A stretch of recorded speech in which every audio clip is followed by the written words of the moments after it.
Perfect. I'll figure it out. Good morning. Good morning. It's a beautiful weekend, summer weekend in Minneapolis. And we can see that a lot of people are enjoying the beautiful outdoors this morning. Right. So I want to thank all of you online for watching, okay? I'm just going to put it out there. I'm Reverend Debbie. So glad we are all gathered together. We've got a wonderful celebration service set up. So let's get into it. The mission of this center is to teach, demonstrate, and inspire a spiritual, positive, practical approach to living. And that is based on our statement of truth, that there is only one power for good in the universe. One power. That one power is greater than we are, and right where we are, and we can use it as consciously as we choose. I read something this morning from Dr. Carol Carnes, and she put it so, no, I apologize. It was from Ernest Holmes, and he put it so beautifully, we are all one.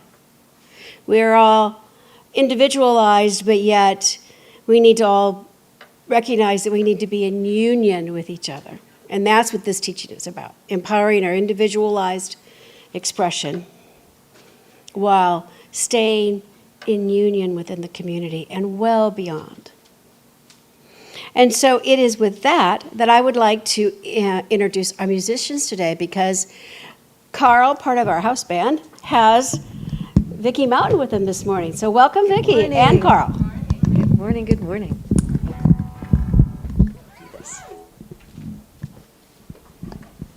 It is a beautiful summer morning.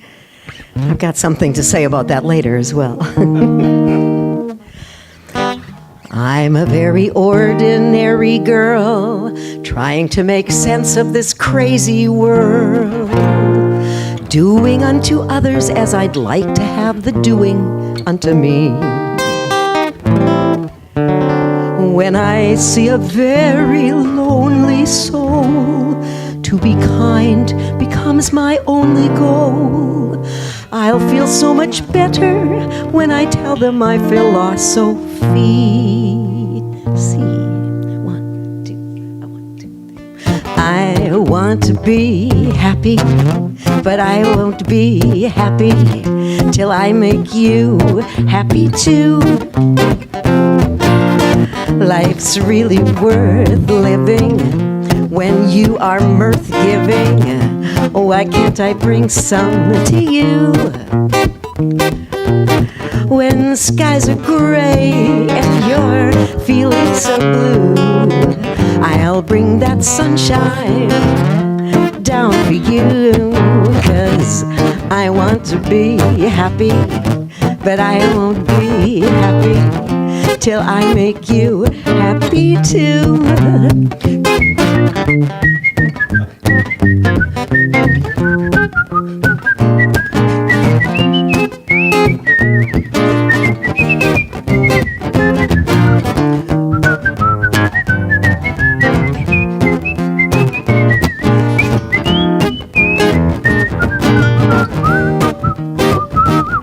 I said when the skies are gray and you're feeling so blue, I'm gonna make that sunshine, I'm bringing on down for you.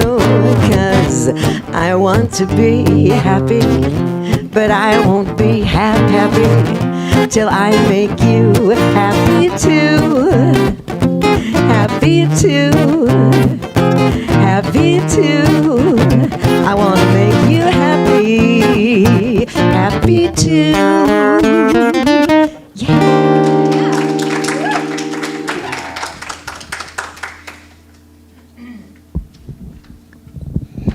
Thank you, Vicki. And now it's time for our group reading. And we're going to have it up here, and we've got it in the program, and here we go.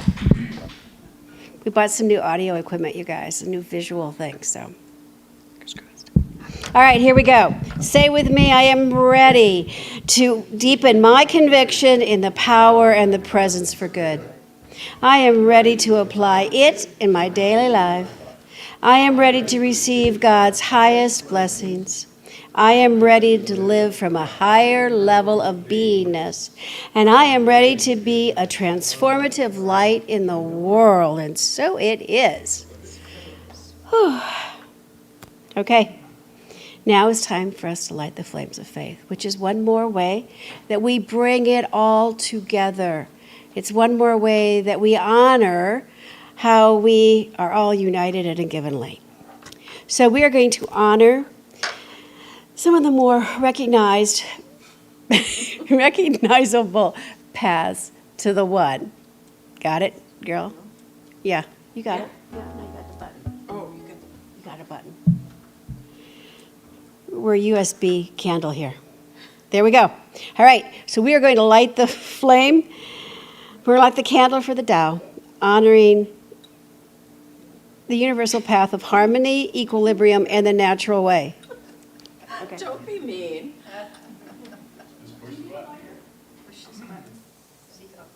Oh, okay. Yeah. Okay, now we're good. All right, so we're going to light the candle again for the Tao, honoring the universal path of harmony and equilibrium, the natural way. We light the candle for Hinduism, honoring the path of knowledge, action, and devotion. We light the candle for Judaism, honoring the ethical path of living by sacred law. We light the candle for all forms of Buddhism, honoring the Four Noble Truths and the path of compassion. We light the candle for all forms of Christianity, honoring the Christ consciousness as the path of love. We light the candle for all forms of Islam, honoring the path of the submission to the will of God as the highest calling.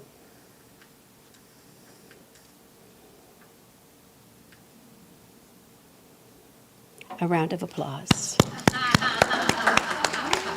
Thank you, Jewel.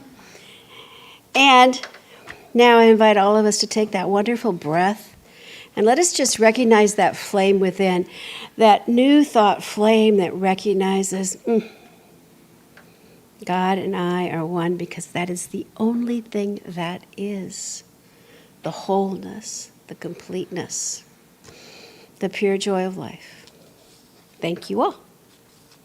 Okay, and with that, practitioner Dennis Bird is going to give us an inspirational reading.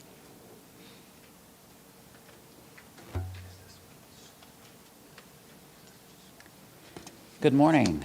Good morning. This reading's coming from This Life is Joy by Roger Teal. You may have heard of Roger. He's the former minister at Mile High Church in Denver. A certain man was so excited because winter was over and he could fly his beloved classic airplane again. He drove out to the hangar on an early spring day, threw open the doors, and there was his prized plane.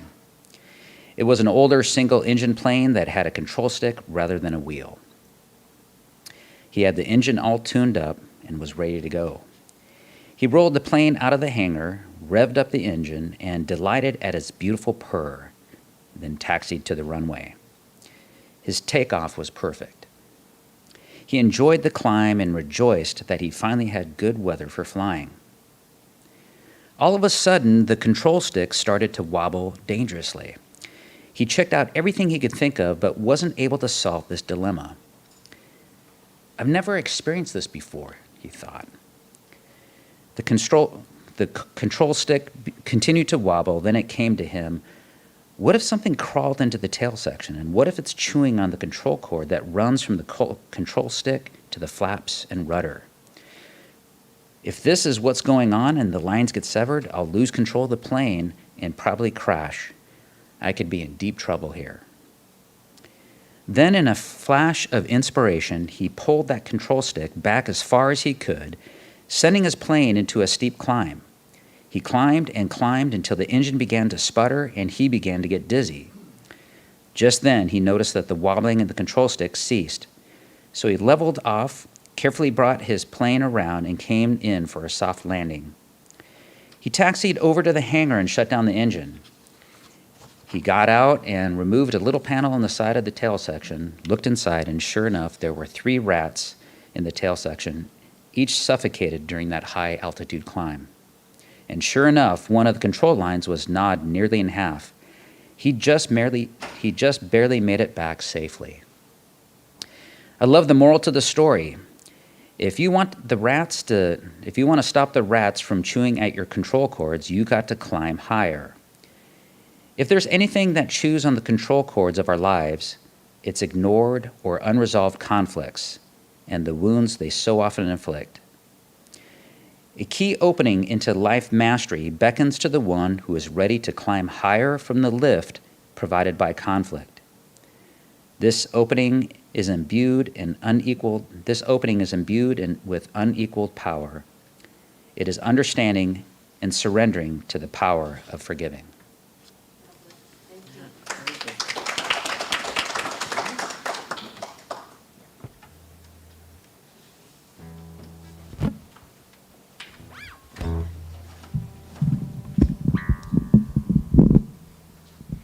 Well, that's an unexpected story. I have an unexpected thing that happens, and this song is called Unexpected Places.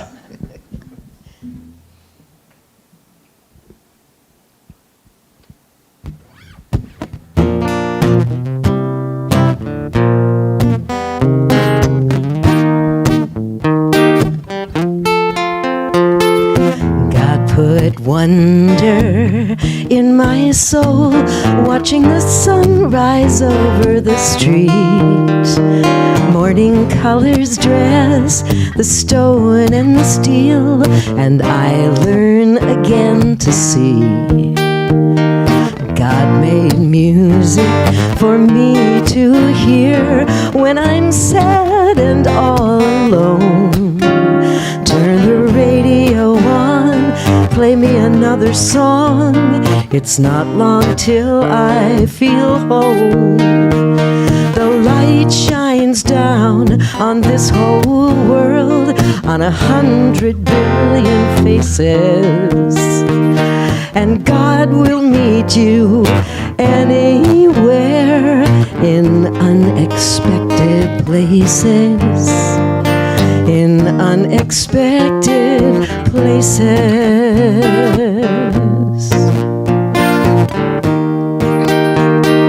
God made love for us to share. The more we give, the more we get. Show each other care, we'll find God there and touch eternity. The light shines down on this whole world, on 100 billion faces. And God will meet you anywhere in unexpected places. In unexpected places. Ooh, in unexpected places.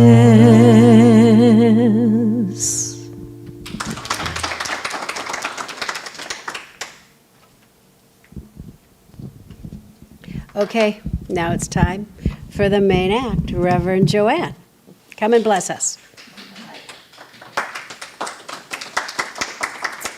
Thank you. Thank you for that music and the reading and your introduction.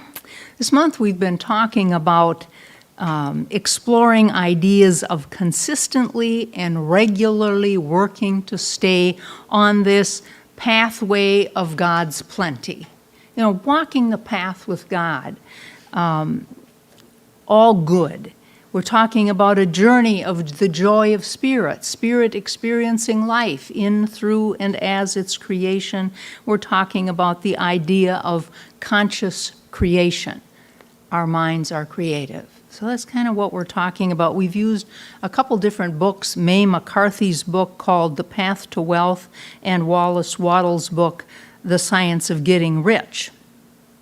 We've talked about cultivating a deeper relationship with our chief spiritual officer, our CSO, as Mae McCarthy calls it, and really learning to do what is for me to do, and then turning it over to the chief spiritual officer. We're encouraged to have daily meetings with this chief spiritual officer. What a way to start the day, just saying, here I am, what's going to go on, I'm willing to do what is for me to do, and request strength and guidance and all that good stuff. So Wallace Wattles said, by thought, the thing you want is brought to you. By action, you receive it. And that sounds almost magical. As a kid, remember the TV shows, and maybe you saw this in person too, the magician had a black hat, and in that hat was something, and he had a wand, and he would take that wand and move it over the hat and say abracadabra, and out would come, whether it's a rabbit or doves or whatever it was. Abracadabra in Aramaic, the language that Jesus spoke, means I create as I speak. Go figure, huh? I create as I speak. Now, Jesus maybe didn't say abracadabra, but he did say, it is done unto you as you believe, and he did say, if you have faith as of a mustard seed, just tiny, tiny, little tiny seeds, you can say to this mountain, move from here to there, and it'll move. So he had a lot of confidence in speaking one's word. He was saying you create as you speak. And we've had testimonials. We had a testimonial from Marv a few weeks ago, and he was talking about having that meeting with his higher power having to do with his choice of his first wife, who, he followed that still small voice within him, married her, had a wonderful marriage with her until she died, and then he had the same experience. He was not so sure about the second one. He had to give it a second try and say, is this really what I'm supposed to do? And his intuition, his leading said for sure, and indeed it was. And we heard from Carol Robinson, and she was talking about, she was looking around her house and she thought, I really need a bookcase here in this section, and she just didn't seem to be acting on it, but she sat down, she did some prayer work around it, she did some visioning, saw this beautiful white bookcase just in this particular area in her house, and let that prayer go. And the next day, she gets a call, and the voice on the phone says, you don't know me, but I understand you're looking for a bookcase. And here's this woman. She said, I'm moving. I got the bookcase all loaded up in a trailer. I've got guys to help. If you want, take a look at it. I'll bring it over. If it fits, we'll move it in your house. Boom. A couple hours later, she's got this perfect bookcase that she visualized and spoke her word for. This is how this philosophy of science of mind works. We can speak our word. We can abracadabra. And indeed, it is done unto us as we believe. And then we heard from Leif Nestingen, who had struggled with hepatitis C for years. And he said, I always believed that I would be healed. And he said, I didn't know how, but I believed I would. Well, lo and behold, he's chosen to be part of a clinical study, and lo and behold, he gets the real pill. not the sugar pill like they do in studies. And guess what? He no longer has hep C. He was cured. He put his vision on that idea of I am cured of hep C. He didn't know how. He didn't tell the universe, this is how you're going to do it. I'm going to be in a clinic. Didn't do that. He just visualized being well. So it exemplified how we can indeed move mountains in each of our lives, however that looks. And then I read this example about this woman. She'd been out of work for 18 months, no paycheck. And she was praying, and then she realized one day that she was looking for jobs that didn't suit her. She was hanging with what was familiar but wasn't good for her. And it kind of came to her, this is not what I'm supposed to be doing. So she in this prayer work, she realized that she was reminded that she lived in the sea of possibilities and that anything was possible for her. And here's what she said in her own words. She said, I will forever remember that powerfully transformative moment. As I said yes, as I was truly willing, I literally felt the world, the cosmos, and my understanding shift.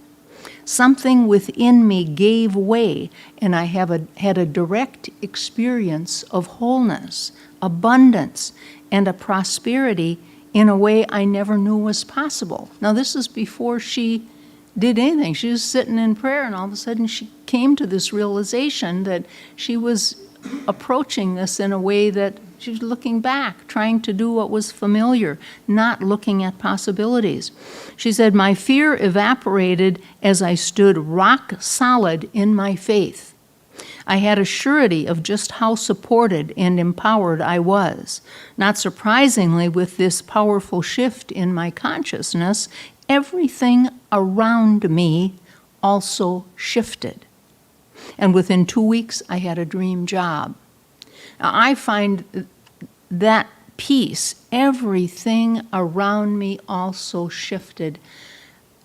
This is the truth. When we change our consciousness, the consciousness of the whole situation changes, and it is a beautiful thing to see. We are changed, our world changes with us. She had a direct experience of her divine nature, which then demonstrated in her life. And she said, you can do this too. I just love when we're reminded of that. As we forgive, as we become more loving, the consciousness of things around us changes. We don't have to go and change the screws in somebody's head or make nice with, we don't have to do anything. Raise our consciousness, be forgiving, be open, be positive.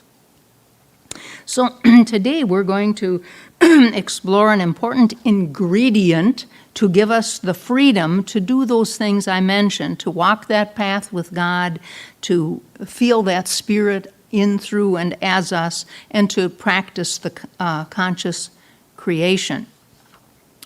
And today we explore an important ingredient that gives us this freedom when we apply it. And it does this by, interestingly enough, as I interrupt myself, this week at Malino Lakes, we had the same lesson, basically. And so I was very happy to bring this to Lino because we've got a young man in there who writes and performs rap, R-A-P. Now, I don't know if you sing rap, you perform rap, what you do, but he's done it for us on several occasions. And I thought he would like this because it involves some alliteration, okay? So today we explore an important ingredient that gives us freedom when we apply it, and it does this by paving the way, paving the pathway of plenty. When I was first using one of these things, the guy that I was working said, he says, do you know that you pop your peas? You gotta be careful not to pop your peas. Paving the pathway of plenty, generating the journey of joy, clearing the course of conscious creation. And if you're not doing this, it junks up the journey. It clogs the course. It pollutes the pathway. So what we're talking about here is forgiveness. That's what we talked about at Lino Lakes on Tuesday, and that's what we're talking about today. How forgiveness can make us able to walk that path with God so much easier, so much more pleasant, so much more doable. Mae McCarthy in Pathways to Health suggests that we incorporate an idea of every night before we go to bed to get a clean slate. Take these grudges that you have, these ideas of unforgiveness. You've heard about this in marriages. People say, well, we've decided we're never going to go to bed angry. Well, good idea. That's a good idea. Kiss and make up before you go to bed. Get a good night's sleep. And take it a step further. Why be mad at anybody when you go to sleep? Why do you think people have so much trouble sleeping? If you're going to bed with resentments and judgments and blame, take a moment and say, God, I'm not sure I'm capable of doing this, but I know that there's a power within me that is capable of doing it, and I just wipe the slate clean right now. I'm not judging anybody. I'm not blaming anybody. I'm just wiping it clean and having a good night's sleep. So she is suggesting that we do that. And in A Course of Miracles, this is modified just a little bit, but it goes like this. Do you want peace? Do you want happiness and a quiet mind? A certainty of purpose, a sense of worth and beauty that transcends the world? Do you want a quietness that cannot be disturbed? A gentleness that can never be hurt? A deep, abiding comfort, a flow of abundant good, and a rest so perfect it can never be upset? Do you want freedom? All this freedom, all this forgiveness offers you. Forgiveness, I think it's just underrated. I really think when we're harboring blame and resentment and unforgiveness, we're keeping our good away from us to a large degree. So the key ingredient is forgiveness, and it's a good idea to have this thought before you go to bed at night, to forgive. McCarthy goes on to say, forgiveness doesn't mean you absolve the person of their actions or even place yourself in a position to be hurt by them again. Absolve a person from their actions? I mean, has anybody ever come up to you and said, oh, I'm going to forgive you now? I mean, my back would go up just like this. Forgive me? Who are you to forgive me? What kind of self-righteous person are you? When we forgive people, we do it in our hearts. We're not announcing to them, I am this high and mighty person, and I have judged you as doing something wrong, and now I will forgive you. Aren't I great? That is not what we're doing when we forgive. We're going within and saying, I'm carrying a burden on my shoulders, and I'm getting rid of it. We forgive for ourselves, not for the other person. Forgiveness means that you recognize you can, this is May again. Forgiveness means that you can recognize that you can choose not to let someone or some situation have power over you anymore. I've experienced this. It's fabulous to get rid of that. You can all do this if you've got anything that you've carried with you toward your parents or somebody in high school or wherever. Just make a decision to get rid of it. It frees up energy. Forgiveness is for your benefit, nobody else's. When you forgive, you do it for you. So, she goes on to say, if your thoughts are consumed with resentment, it becomes harder for the messages of your chief spiritual officer. I write that all over because it doesn't come right off my tongue. Chief spiritual officer. It's easier to listen to those messages when you've forgiven. By letting go of these resentments, you free up energy to receive more of the good you deserve. Who wouldn't want more energy? And this is the truth. When we let go of that stuff, energy comes to us. So last week, the lesson was about connecting our thoughts with our personal actions and ridding your thoughts of unforgiveness, resentment, judgment, frees up the energy to do what is for you to do. And so, interestingly enough, this week, a friend shared this with me, And I thought it exemplifies acting in a certain way, which is what we talked about last week, around this idea of the importance of forgiveness. He and his wife had been together with their sister-in-law. Well, it turns out they have a little different opinion politically than the sister-in-law. And she ends up getting all bent out of shape, calling him names, and she stomps out in anger. You know, she judged them. You don't believe the way I believe. You're bad. You're this and that and this and that. Walks out. And they deliberately chose not to badmouth her, stir this thing up. Can you imagine how tempting that was on the ride home? Can you believe that woman? This is about the last straw. You know, they decided, no, you know, that's her. We got our stuff to deal with.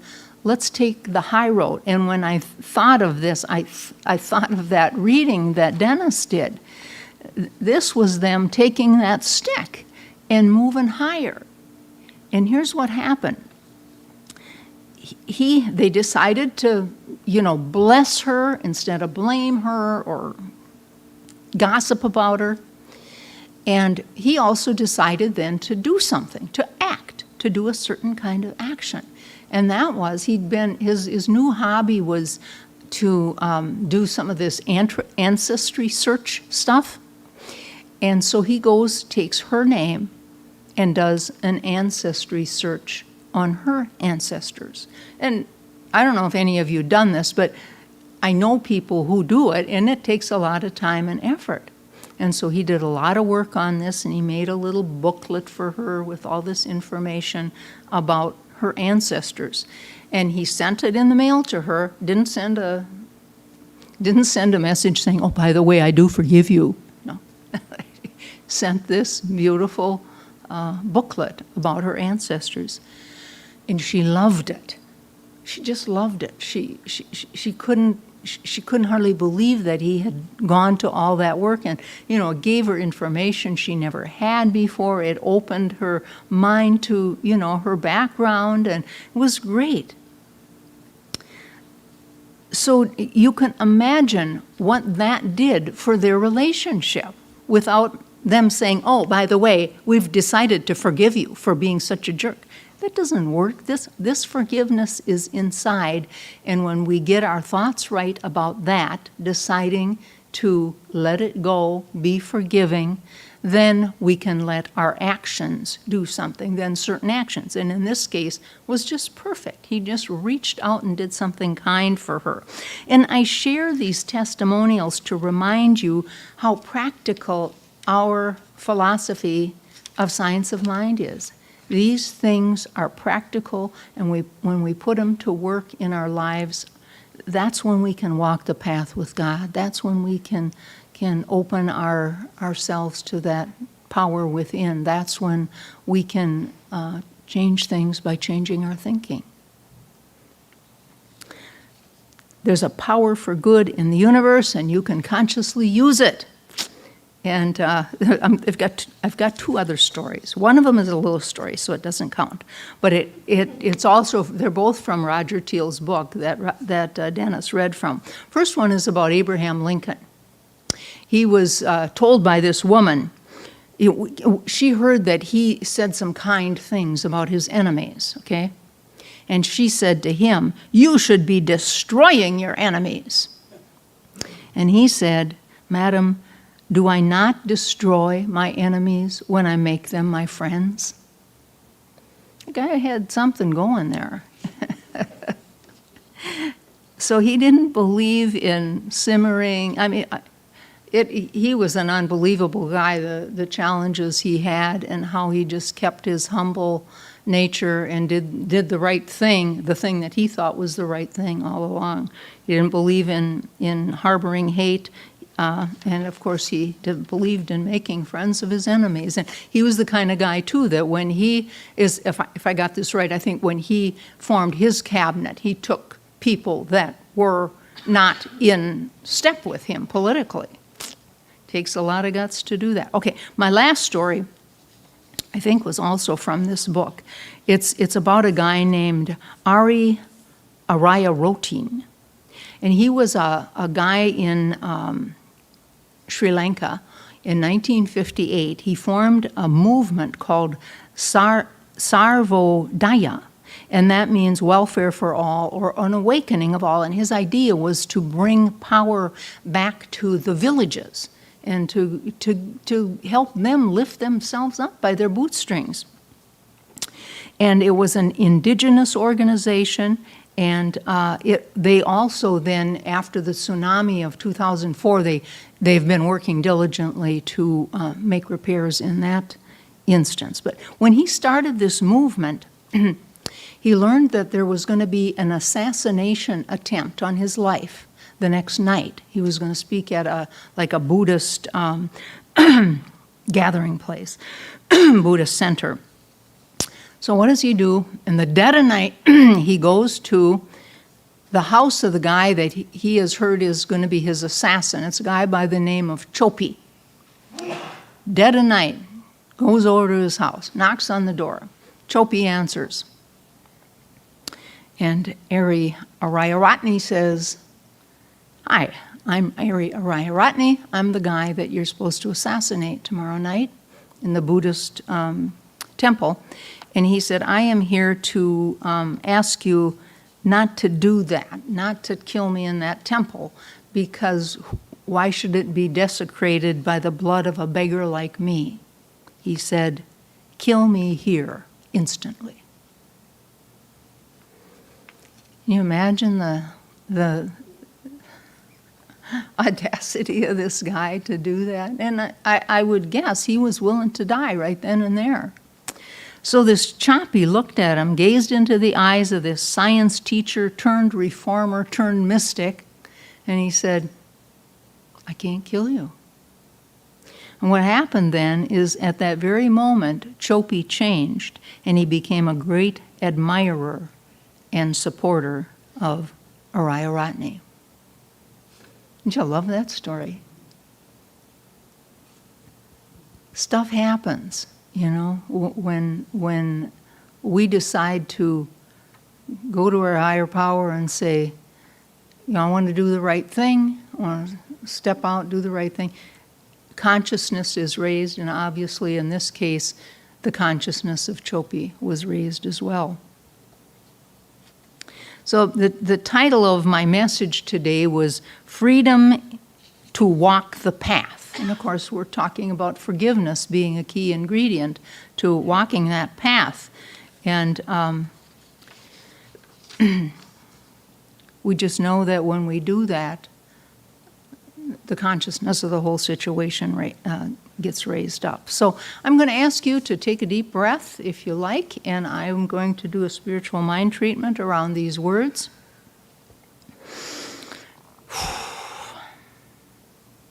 I know there is but one power in the universe. That power has the perfect solution to any perceived dilemma in life. That power is peace and joy and love, is balance and order, is abundance, it's everything good. I know I am one with it. It experiences life in, through, and as its creation. So with this knowledge, this power within, I speak these words blessing this service today. And I'm reminded of the blessing of forgiving. The forgiveness I give myself, and the forgiveness I extend to anything or any person in my life. Any person or situation I might have judged harshly. Any situation for whom I have been holding a grudge. I'm willing to let go of those judgments that do not serve me. Rather than judge, I bless. I open myself to my highest and best. I am free. So in gratitude that as I speak, I create, abracadabra, in gratitude that this is how the law works, I release these words and say, and so it is.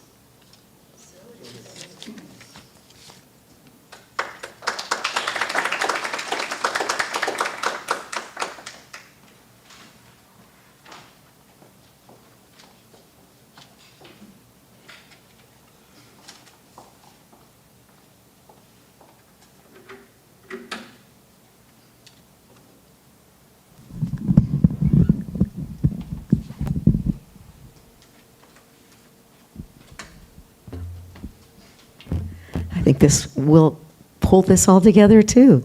It's funny how no matter what song I pick, it seems like, oh, that fits right in. This is called It's Up to You.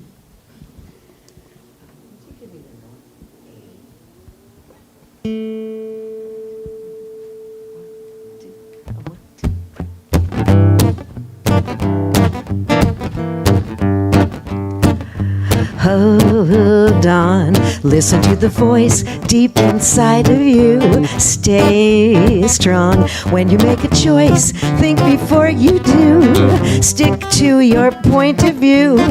You've got to see it through. Know yourself. You know it's up to you. Don't be in a hurry. Take a little time. Do what's right for you.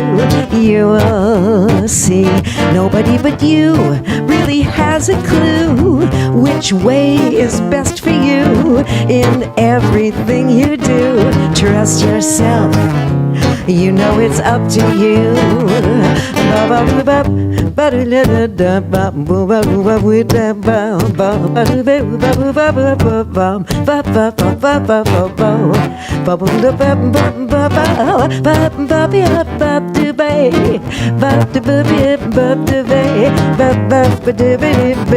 You know it's up to you.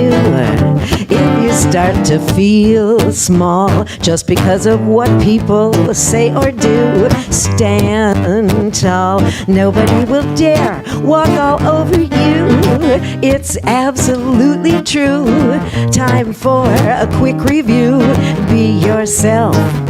You know it's up to you. Always up to you.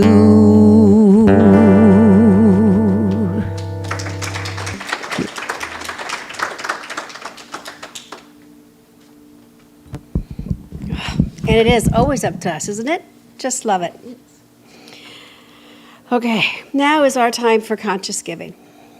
And conscious giving from that place of the heart, from that place of knowing that when we give of our time and our talent and our treasures from that place of source, we're putting the universe, I believe, on notice that we are already wealthy beyond any means, and that life is rich. So I invite you to take this wonderful gift, take it in mind, take it in heart, because I know some of us don't use envelopes on Sundays. We do other methods. But just let us just breathe some love into this world, into this room, and let us just send it out from that place of riches. We have so much to give, and in this moment, I just say thank you, Spirit, for allowing me to remember that my source is the one, that one perfect intelligence, that one energy, that one. And there is so much that each and every one of us has to give. And so we give with a willingness to receive just as generously. That's the truth. Press down, multiply, running over, and so it is.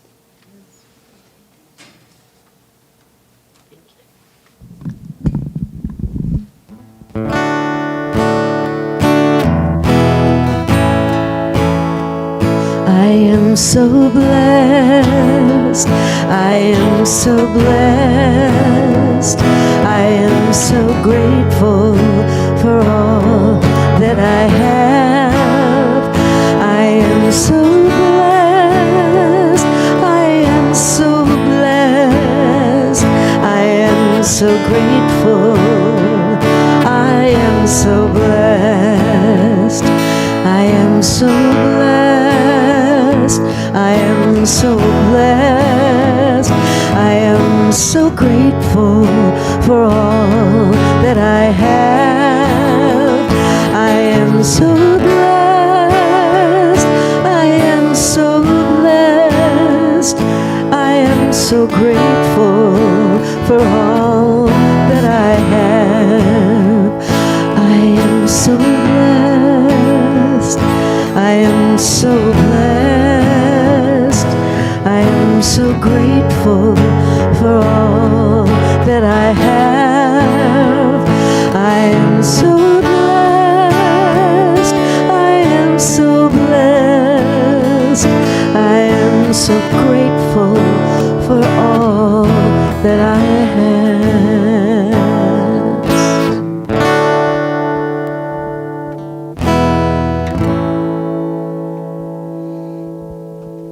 thanks for the gifts. We give thanks for the givers. We give thanks for that song that kind of shows up in my head during the week. Does anybody else have that song show up in their head every now and then? Yes. It's kind of lovely. Even Marv's voice shows up with that song. Okay, announcements. We've got a couple of them. First, we have information in the back of the room. There is going to be a virtual gathering called One Heart of Center for Spiritual Living Communities, and it's going to be virtual. And it's going to happen on a Friday evening and Saturday. It's $39 to sign up through until August 1st, and then it goes up to $49. There's going to be wonderful musicians, keynote speakers, breakout sessions, an opportunity for you to connect with other like-minded people around the country for sure, and possibly around the world, because we are an international organization. So there's information in the back of the room. Not sure we've got this on the website yet, but we'll get it there if it's not. Speaking of the website, you can download now an app on either your iPhone or your Android device, which will allow you easy access to the service. It will allow you an opportunity to send prayer requests, to connect, and at some point, Joanne and I are committed to getting meditations up there as well as treatments. So please consider that so you can have easy access when you're out and about on beautiful days like this. Book study. Celeste continues the book study on Thursday nights. More information, email info@cslminneapolis.org, and you can get information on that. And I think that's it, because it's July, and we're all sort of out and about in a big way these days. But look for a prosperity class to appear in September virtually, because I'm sort of committed to putting one together. So look forward to that. And I am going to pray us out. Joanne's going to bless us out. Vicki and Carl are going to sing us out. We've got coffee, we've got cookies, and we've got the great outdoors. That's what we've got for today. Okay, you guys ready? All right.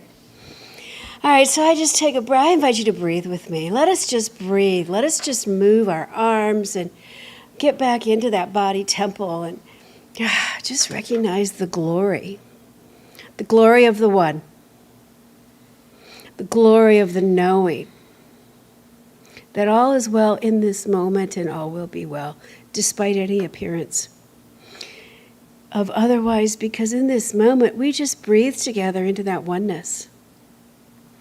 We breathe in that love, we breathe out that love, and we just bask in it from that place of oneness. Knowing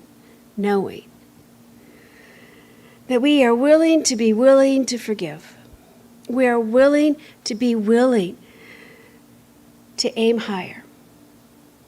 We are willing to be willing to allow more of who we are at our essence to come forth. Releasing anything that's no longer working, we just step into that knowing of I am, that knowing that God is doing the heavy lifting, and knowing that so willing. Counting the blessings that have been, the blessings that are, the blessings that are yet to be, knowing, onward and upward. And together we say, and so it is.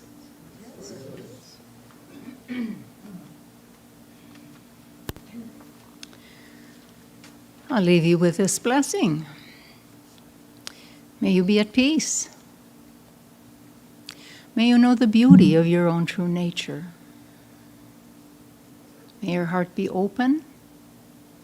May you be healed. May you be blessed. Namaste.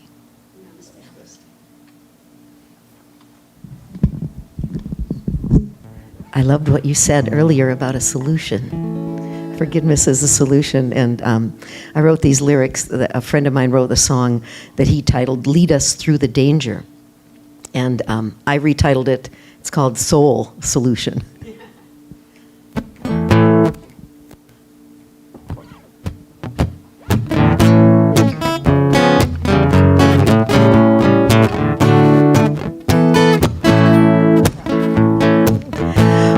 Troubles lurk round every corner. There's trials, tribulations too.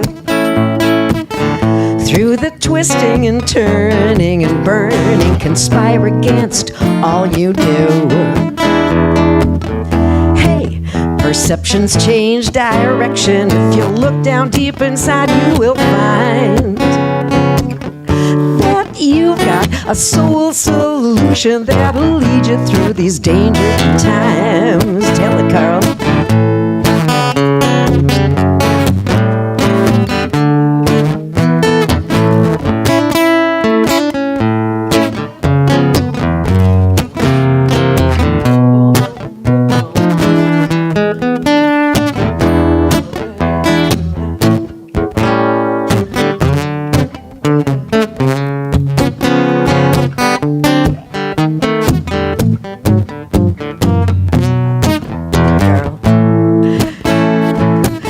You're sighing your sorrows, look over your shoulder, the shadows grow.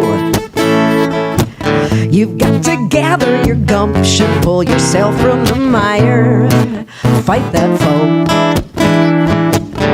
Hey, perceptions change direction, you'll discover all the courage you need. If you will just call on your soul solution, from that danger you'll be set free. Believe in that soul solution, from that danger you'll be set free. Thank you so much.